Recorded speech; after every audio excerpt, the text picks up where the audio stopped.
飛馬計劃 Project Pegasus 係由告密者 Andrew D. Basiago 所披露。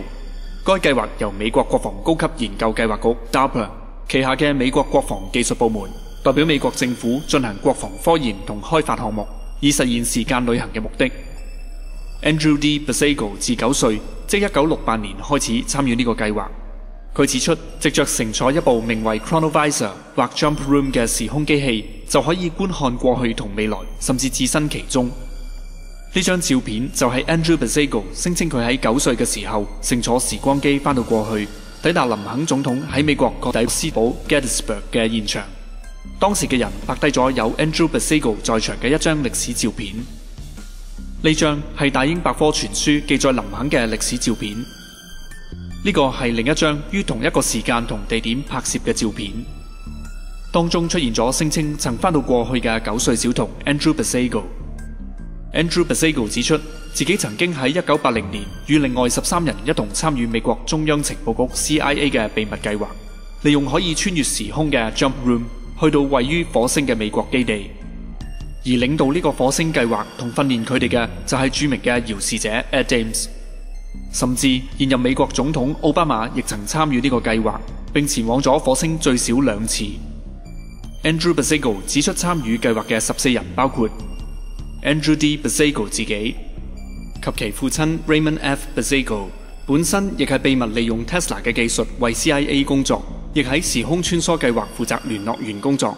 著名嘅遙視者 Major Ed Ames， 曾任美國國防高級研究計劃局 DARPA 主管嘅 Regina E. Duggan， 美國第34任總統艾森豪威爾嘅孫女 Mary J. Eisenhower， 另外艾森豪威爾嘅曾孫女 Laura Magdalene Eisenhower 曾向公眾公開揭露咗2006年4月到2007年1月間有一個火星殖民嘅項目計劃秘密向佢招聘，因此佢了解到呢個 Andrew Basiago 所指嘅火星項目係千真萬確。CIA 情報員 Courtney M. Hunt、Linda Hunt、美國太空人 William C. McCoo 亦曾參加呢一個計劃，可惜佢喺2003年2月1日，當太空穿梭機哥倫比亞號回航時發生爆炸而死亡，因而有一座火星嘅山脈以佢嘅名字命名為 McCoo Hill。曾任美國總統尼克遜助手、現為告密者嘅 Bernard Mendes， 佢亦公開自己曾參加同一個火星計劃。告密者 Arthur Newman 亦公開自己曾參與呢一個計劃。美國現任總統奧巴馬 Barack H. Obama、Michael C. Ralph、William B. Stillings， 佢亦公開自己曾參與，並常常同 Andrew Basiago 一齊向公眾分享當中嘅經歷，以及曾任美國 CIA 主管嘅美國海軍上將 Admiral Stanfield T. Turner。而呢14人當中，大部分都已企出嚟證明佢哋曾參與呢個1980年代嘅火星計劃。由此可見，天馬計劃及火星計劃極可能並唔係傳言，而係真實存在嘅。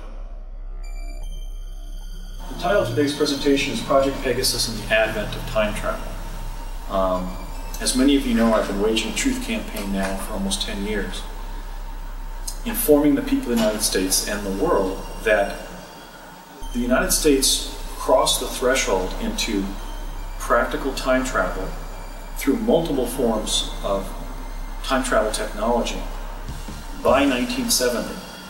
And the advent of time travel occurred in a specific historical context, which is work that was being done by the Defense Advanced Research Projects Agency beginning in the mid-1960s and continuing through the mid-1970s. So I'm trying to both present what happened in the derivation of time travel and also sort of diffuse a lot of the conspiracy theories and urban legends that have developed around the subject of time travel. Because it was in fact DARPA's Project Pegasus that pioneered time travel, and then many cover stories were propagated, including the Philadelphia experiment cover story. I can distinguish that later in my lecture. And I also want to stress that both during today's lecture about Project Pegasus and my lecture tomorrow about the CIA's Mars Jump Room program, I am sharing direct personal experience and nothing but it. So one of the things I'm trying to do is just stick to what I experienced. And if I end up, as I imagine I will, answering some questions, I'm going to tell you what I know from direct experience, what I can speculate about based on my direct experience and other claims that have been made, and then I'll tell you when I don't know something. Because I really think that in parapolitics, the paranormal, and parascience, we have to do that to be credible. I mean, I'm sharing information that leading physicists consider heretical, but in fact I was working with some of the world's leading physicists, indeed the Manhattan Project physicists on Project Pegasus. So that's the nature of my campaign, the truth campaign that I'm waging.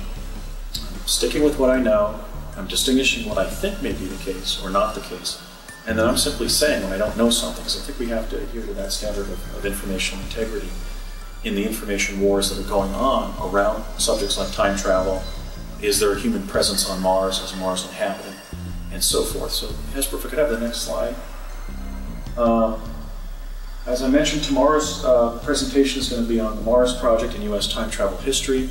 I'm sharing information about my involvement in 2 secret defense projects, one in childhood in the 1970s, and one during the 4 years where I was an undergraduate at UCLA in the early 1980s. So this is tomorrow's presentation, the Mars Project in U.S. time travel history. If I could have the next slide.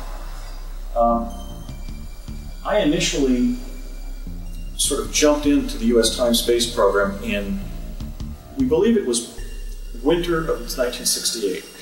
What happened is my father, who was a special projects engineer for the Ralph M. Parsons Company, one of the world's leading process engineering companies, and one of the United States leading defense contractors, told me that we were going to go out and get in the Volkswagen. And he yelled to my mom as we were leaving the house. He said, "Hon, I'm taking Andy to the hardware store," which from our home in Morris Plains, New Jersey, north central New Jersey, meant our only hardware store in Morris County, which was up in Florham Park.